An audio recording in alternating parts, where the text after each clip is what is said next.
On March 10th, the Orange County Board of Supervisors directed staff and council to bring back reports to allow cancellation of the contract with Planned Parenthood of Orange and San Bernardino counties. The controversy started when an unnamed constituent called Supervisor John Morlock to complain that the county was funding Planned Parenthood. Tobacco settlement revenue funds pay Planned Parenthood to provide educational services to the community. Supervisors ignored all information about the range of services provided by Planned Parenthood, which includes cancer detection, abstinence education, and locating adoption resources, and instead focused on abortion services. Morlock then placed the item on next week's agenda without notifying Planned Parenthood.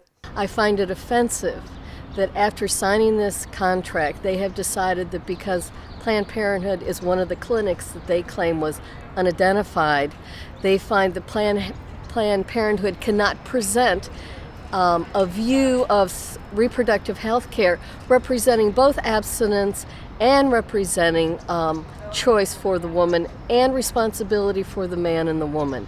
I find it just astounding that we continue these culture wars.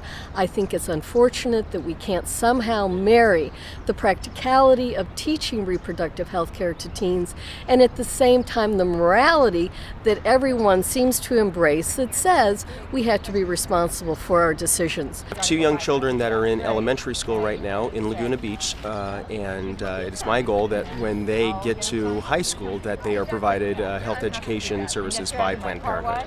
Supervisor Morlock and other supervisors on the board are misinformed about what the services that Planned Parenthood provides and how abstinence only in our schools does not work. The evidence is truly there on how abstinence only doesn't work.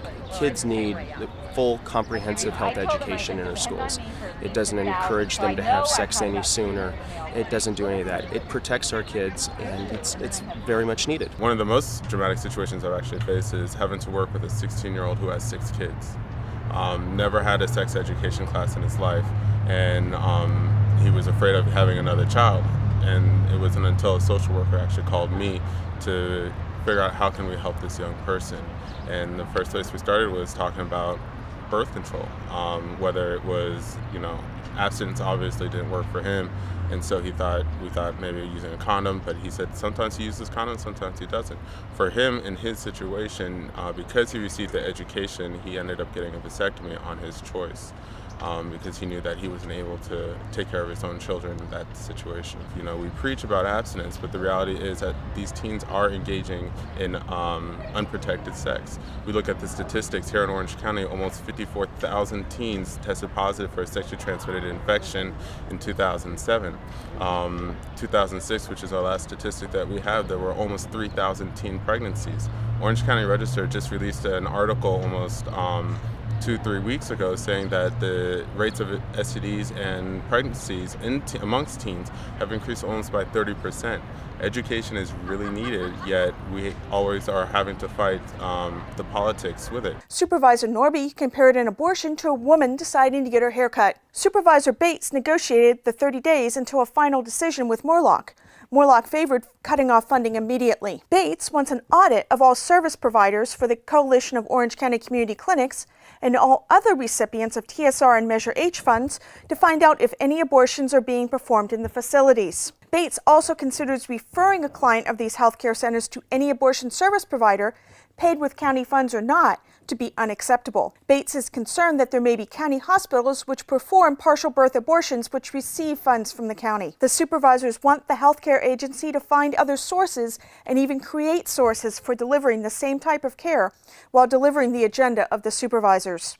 The HCA came under fire from Morlock, who stated that he feels staff either acted deliberately or accidentally to conceal the role of Planned Parenthood in healthcare delivery. The matter will come back in 30 days with the necessary reports from council and staff to allow termination of this contract. It is entirely possible that other care providers may find their contracts under fire at that time. The money for immunization tracking was not affected at this time. However, the supervisors are indicating they are inclined to not renew the contract when it comes up in June 2009. Today we sat through several hours of testimony and questions by the county supervisors regarding the contract that we have for tobacco settlement revenue funds. Although they didn't take a definitive action and we are awaiting their action, I certainly hope that they will make a decision to continue to fund these services. Our health education services are critically important to the community. Prevent pregnancies, prevent abortions, and give young people the tools they need to make informed and responsible decisions. Today, it appeared that the county supervisor's decision-making was really being driven by a personal religious ideology, not by a healthcare policy that had the best interest of Orange County citizens at heart. So I'm deeply concerned about the direction they appear to be going, but we don't know what action they're going to be taking at this point, and we're awaiting that, and then we will determine our response to that action. What I would hope that the public would do would be continue to be in touch with the Orange County Supervisors to let them know that they support the services Planned Parenthood is providing, and they object to the motion that was on the table today to defund our tobacco settlement revenue funding. This funding provides health education exclusively in Orange County, and if we lose it, the county will lose critical services to young people, and young people will suffer, and the county will see a rise in unintended pregnancies and a rise in the number of abortions in young people. Reggie Mundakis for the Liberal OC.